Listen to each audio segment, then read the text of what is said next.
So, Paul Joseph Watson, that's a name we haven't talked about in a little bit. I do segments on him all the time, of course, because he's just insane. He recently made a video called The War on Men, in which he details how there is a war on men. That's actually part of his new website, Men Wars. It's a spin-off of InfoWars. Of course, this is the latest in his I'm going to play the victim because I'm against playing the victim mentality we've seen tons of times before. The last time he did this, he was claiming soy was turning men into women or something. Never ask what's in brain force, by the way. So, with that said, let's just... His points are also amazing. I'll just go through them one by one, like I normally do. Paul starts off the video talking about some of the backlash of the Me Too movement being misused. Specifically giving the example of Azu Azari, I believe is how it's pronounced. Well, Paul, first off, Paul says his career is forever tainted, which if that's the case, well, Cosby just performed in Philadelphia not too long ago. So you may want to think twice before you say that. And keep in mind, Cosby there was actual proof for. But even then, there have been examples of false rape accusations by women, or by men to women, instead of just from women to men, or about men. So tell me, if the genders were reversed, Paul, would you use this as proof that there's also a war on femininity?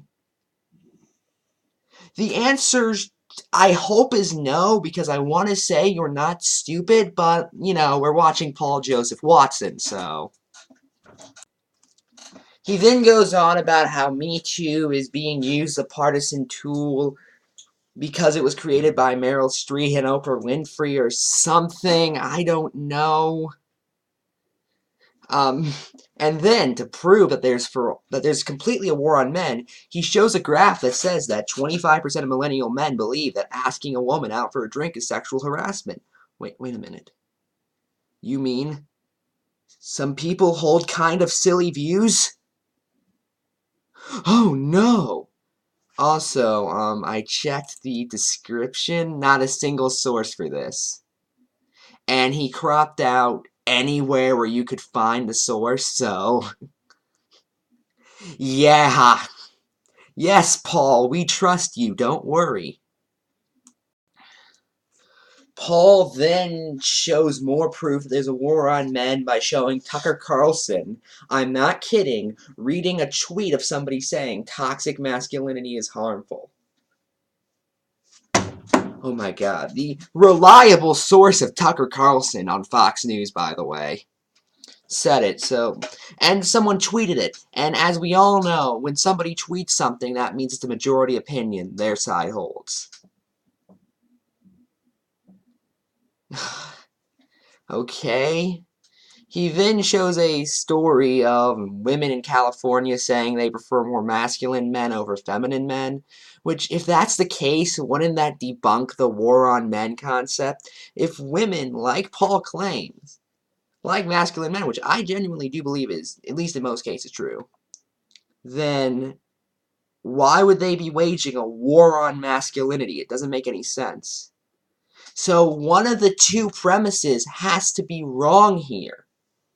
That there's a war on men and that women like masculine men. So, immediately, just by thinking for half a second, you can debunk what he says. But don't worry, Paul has proof the society has gone into degeneracy. Men now wear skinny jeans. I don't even like skinny jeans. I think they're extremely idiotic. And I was just laughing when I heard him make that as a serious point. I mean, soy. First it was soy, now it's skinny jeans. Just everything. Just everything is secretly part of the war on men now, Paul. You're right. I mean, he is right that skinny jeans do have do cause health problems in men when you wear them regularly, specifically inability to later reproduce. However, people wear stupid things, Paul. What do you think is more likely? This is just young people wearing something stupid, something that's happened throughout all of history, Paul. Or this is part of the conspiracy against men. His next piece of proof is that there are fashion designers who are getting men to wear skirts. Paul, did you know that originally high heels were masculine? I'm not making that up. They were worn by horseback riders. I believe who were also carrying bow and arrows at the time because it helped them. And wearing white dresses used to be gender neutral. It's almost like over time fashion evolves or something.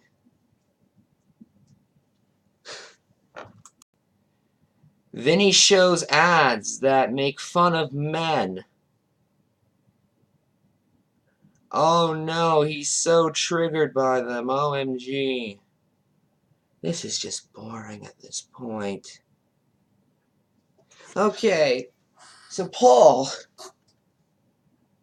first off, they're jokes, okay? We all understand that they're jokes. You say the left has a war on comedy, and yet you're angry at jokes.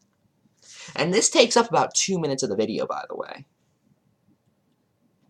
But second off, who cares?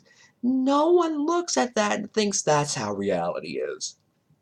This stupid commercial said something. That's how life really is. No one thinks that.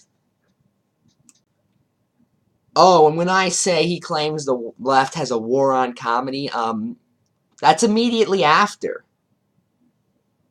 I'm not making that up. He shows some leftists being unfunny and uses it as proof that all leftists are unfunny.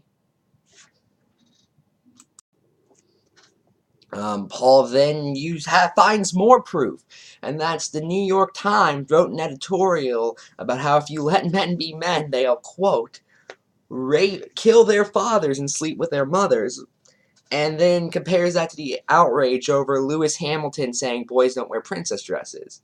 Well, Paul, one of those, the New York Times one, I saw all over my timeline. I saw people talking about that, specifically conservatives. The Lewis Hamilton one, maybe it's because I don't follow the same progressive news outlets you may, but I didn't see that story. Maybe I saw some article about it on Mediaite somewhere, but I didn't pay attention to it. I did not see it at all. I did not even remember it when I turned on this video, Paul. I have no clue what you're talking about.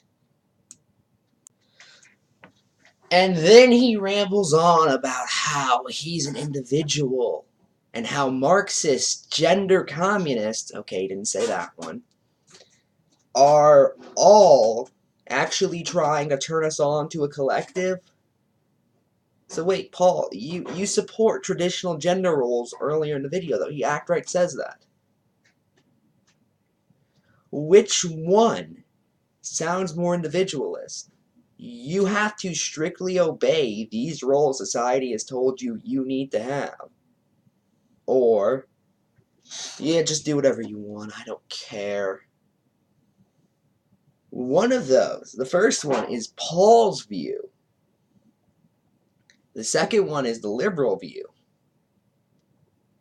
Which one really more individualist when you actually look at what they're saying? And that's just, he goes on this long rant about how he's an individual.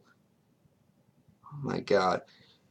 Paul is just, he's an ideologue. That's it, he's just an ideologue at this point.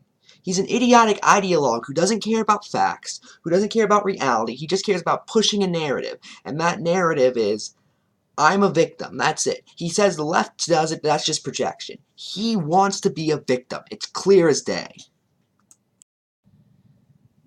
Now he just rambles about how it's the fault of postmodernists.